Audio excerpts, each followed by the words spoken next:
Bible દર્શન પાઠ 30 શીર્ષક અનુસંહિતા લક્ષી ઇતિહાસ, અંગ્રેજીમાં ડ્યુટેરોનોમિક હિસ્ટરી.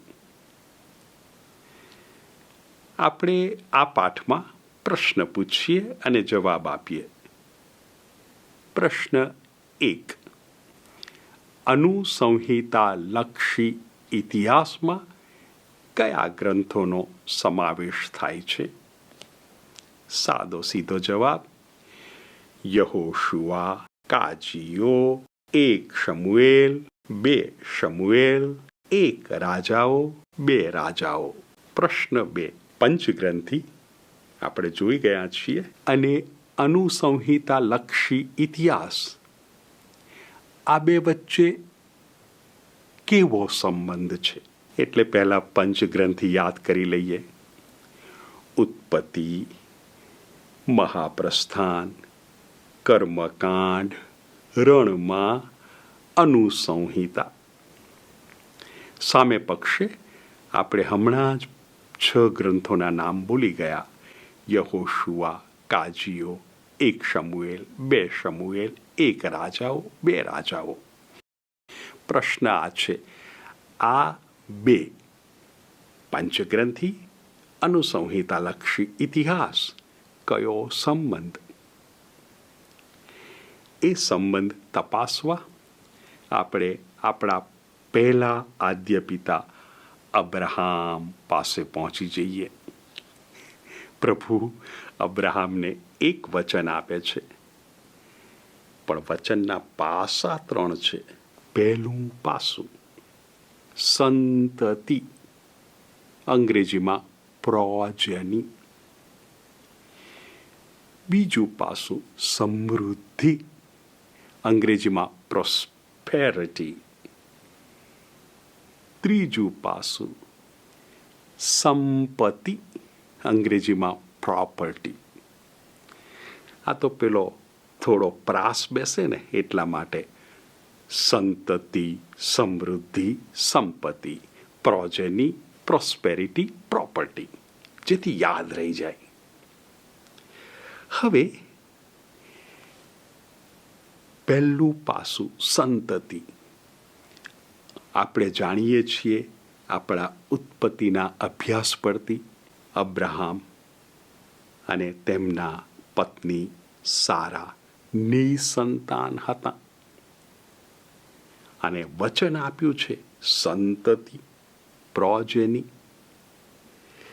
આ વચન ઉત્પત્તિના ગ્રંથમાં અને મહાપ્રસ્થાનના ગ્રંથમાં આ પાસું પૂરું થતું જોવા મળે છે. અર્થાત પંચગ્રંથિમાં જ એ વચન, એ પાસું પૂર્ણ થતું લાગે છે. આપણે જોઈ લઈએ. ઉત્પત્તિ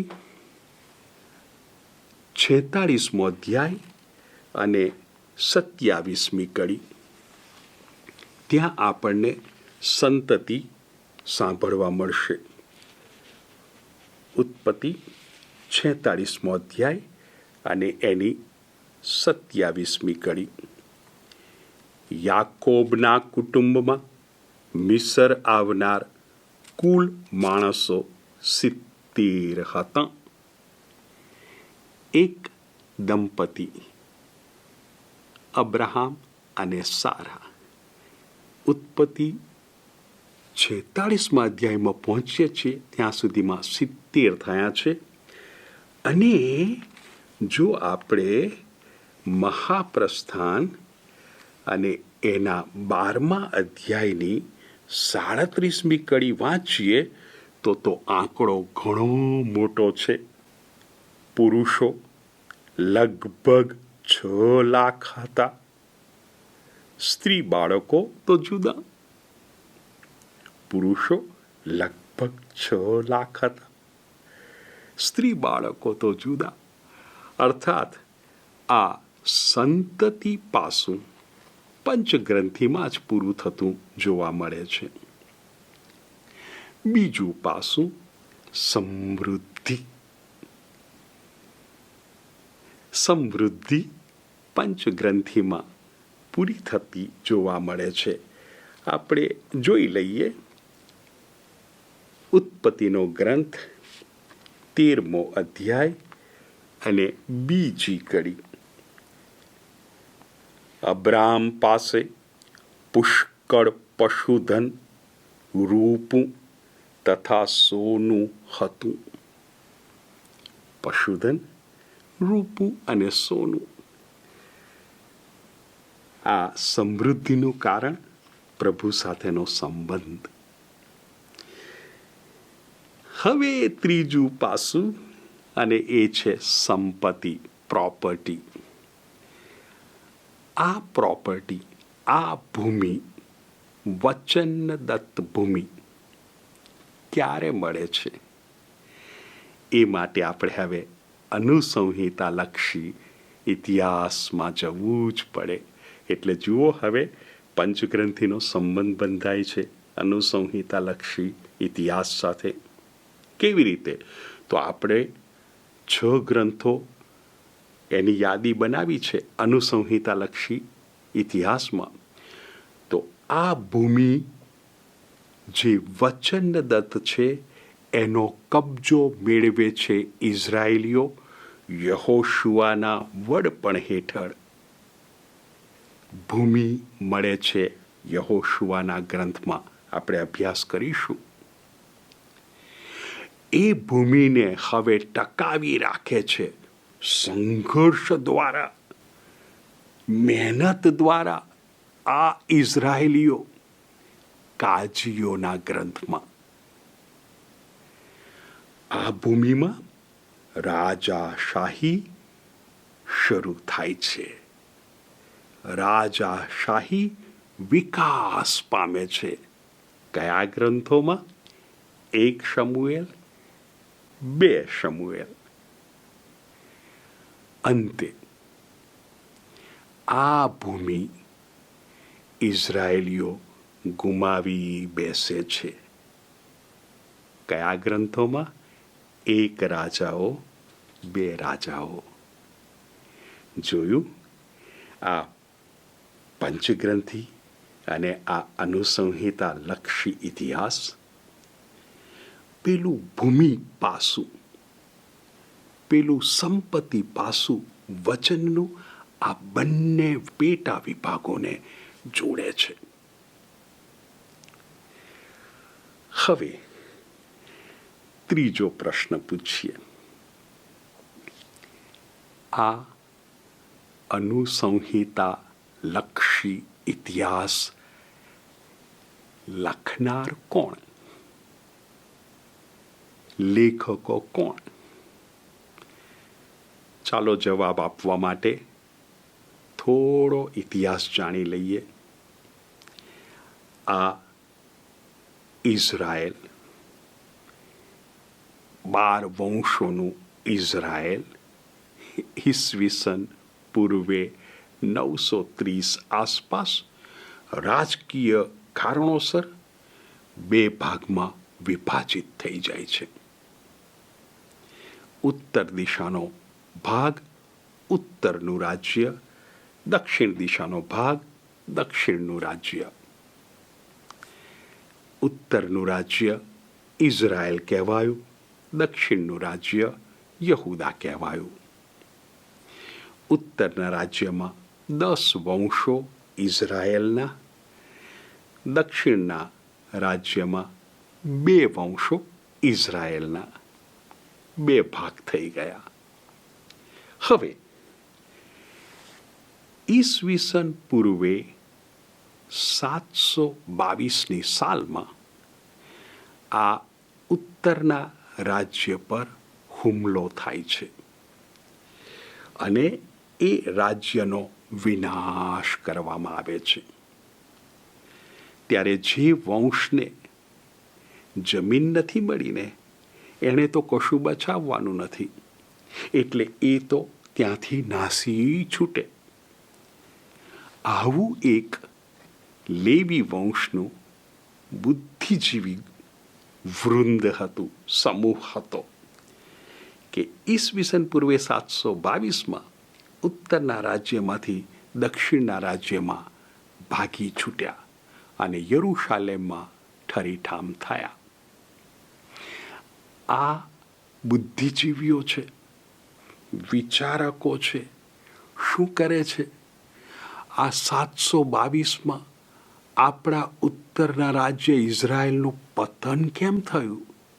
વિચાર વિમર્શ કરે છે, તર્ક વિતર્ક કરે છે, પ્રભુ સાથે સંવાદ કરે છે.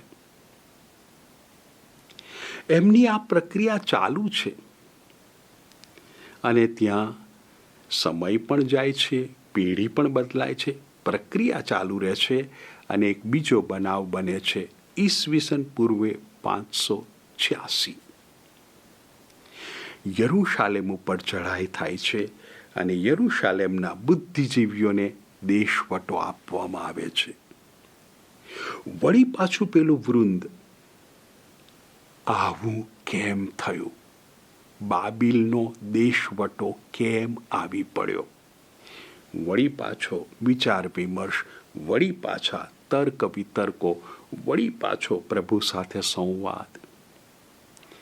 અને આ બધાનો નિચોડ હવે શું કરે છે? ઇતિહાસ તો છે એમની પાસે, એ ઇતિહાસ સર્જતા નથી.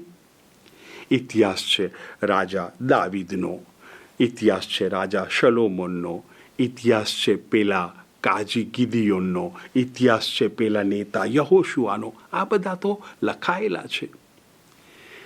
આ વૃંદ શું કરે છે? એ ઇતિહાસ લે છે. આ બધા એમના સ્રોત કહેવાય. અને હવે આ બનાવોને આધારે ઉત્તરના રાજ્યનું પતન થયું છે, દક્ષિણના રાજ્યમાં દેશવટો આવી પડ્યો છે. એટલે પંચગ્રંથિનો અનુસંહિતા ગ્રંથ એને ધ્યાનમાં રાખે છે. આપણે પ્રભુને વફાદાર રહ્યા? ના, નથી રહ્યા. માટે આવું થયું છે. એટલે ઇતિહાસમાં ક્યાંક ઉમેરો કરે છે, ક્યાંક કાપકૂપ કરે છે, ક્યાંક સુધારો કરે છે અને ઇતિહાસ ફરીથી લખે છે. એ છે અનુસંહિતાલક્ષી ઇતિહાસ. મેળવે છે સામગ્રી ઇતિહાસની જે અન્ય લેખકોએ લખી, પણ હવે અનુસંહિતાલક્ષી લેખકો એ ઇતિહાસમાં સુધારા, વધારા, ટીકા, ટિપ્પણ, કાપ કૂપ કરીને સંદેશ આપવા માટે અનુસંહિતાલક્ષી ઇતિહાસ લખે છે. આપણે પ્રશ્ન ચોથો પૂછીએ, ક્યારે લખે છે આ લેખકો? લેખકો લખે છે દેશવટા દરમિયાન. દેશવટો ઈસવીસન પૂર્વે 586થી શરૂ થયો, ઈસવીસન પૂર્વે 538માં પૂરો થયો. એ દેશવટાના સમય દરમિયાન ભૂતકાળમાં બનેલા બનાવો એટલે યહોશુઆ ઈસવીસન પૂર્વે 1210માં એ કાર્યરત હતા. કાજીઓ ઈસવીસન પૂર્વે 1210થી ઈસવીસન પૂર્વે 1030 સુધી કાર્યરત હતા. ભૂતકાળના બનાવો, એમની પાસે સામગ્રી છે, લખાણ થાય છે આ દેશવટાના સમયમાં, એટલે ઈસવીસન પૂર્વેની 6ઠ્ઠી સદીમાં. બનાવો બને છે ઈસવીસન પૂર્વે 12મી સદીમાં. લખાણ થાય છે ઈસવીસન પૂર્વેની 6ઠ્ઠી સદીમાં. એટલે બનાવનો સમય અને લખવાનો સમય એ બંને વચ્ચે સમયગાળો છે. પણ જેમ જેમ જેમ જેમ જેમ ઇતિહાસ આગળ વધે છે, બે રાજાઓ એ ગ્રંથ દેશવટા દરમિયાન પૂરો થાય છે. એ ગ્રંથ પૂરો થાય છે અને દેશવટો આવી પડે છે. એટલે આપણને એ લખાણ વાંચતા વાંચતા વાંચતા વાંચતા ઇતિહાસમાં આપણે આગળ અને આગળ વધીએ છીએ. અને અનુસંહિતાલક્ષી ઇતિહાસના લેખકો આપણને જણાવતા રહે છે. કયો સંદેશ આપે છે? એ આપણો 5મો અને છેલ્લો પ્રશ્ન. અનુસંહિતા લક્ષી ઇતિહાસના લેખકો કયો સંદેશ આપે છે? આ જ સંદેશ, ઓ ઇઝરાયેલીઓ, પ્રભુને દોષ ના દો. તમારી સ્થિતિ માટે તમે જવાબદાર છો. જો તમે વફાદાર રહ્યા હોત તો આવું ન થાત. જો પ્રભુને વફાદાર રહ્યા હોત તો આવું પરિણામ ન આવત જે અત્યારે આપણે ભોગવીએ છીએ. આપણે અત્યારે જે ભોગવીએ છીએ એને આપણે પાત્ર છીએ. સંદેશ પણ આ તો સિક્કાની એક બાજુ છે. તરત જ બીજી બાજુ રજૂ કરે છે. પણ પ્રભુ તૈયાર છે. જો આપણે પાછા વળીએ, જો આપણે પસ્તાવો કરીએ તો પ્રભુ આપણને પુનઃ સ્થાપવા માટે તૈયાર જ છે. પ્રભુ તૈયાર છે. જબરો સંદેશ આપે છે. એટલે આ અનુસંહિતા લક્ષી ઇતિહાસના લેખકોની સમજ, અંગ્રેજીમાં થિયોલોજી, આટલી જ છે. If you obey, you prosper. If you disobey, you perish. જો તમે આજ્ઞાધીન રહો તો સમૃદ્ધિના શિખરો સર કરશો. જો તમે આજ્ઞાભંગ કરો તો વિનાશ નોતરશો. આ સંદેશ આપવા માટે હવે આપણે આજે લેખકો 6 ગ્રંથો લખે છે એ ગ્રંથોનો અભ્યાસ શરૂ કરીએ અને પ્રભુને શરતી ન માનીએ. આ લેખકો સ્પષ્ટપણે જણાવે છે આપણે જો સહકાર આપીએ તો આપણો ઇતિહાસ બદલી શકીએ છીએ. જાગ્યા ત્યાંથી સવાર. અવશ્ય આપણે આપણા જીવનનો ઇતિહાસ બદલી શકીએ છીએ, કારણ પ્રભુ તૈયાર છે. એ આ અનુસંહિતા લક્ષી ઇતિહાસના લેખકોનો સંદેશ છે. પ્રભુ તૈયાર છે આપણને પુનઃ સ્થાપવા માટે. આભાર પ્રભુ તમારો.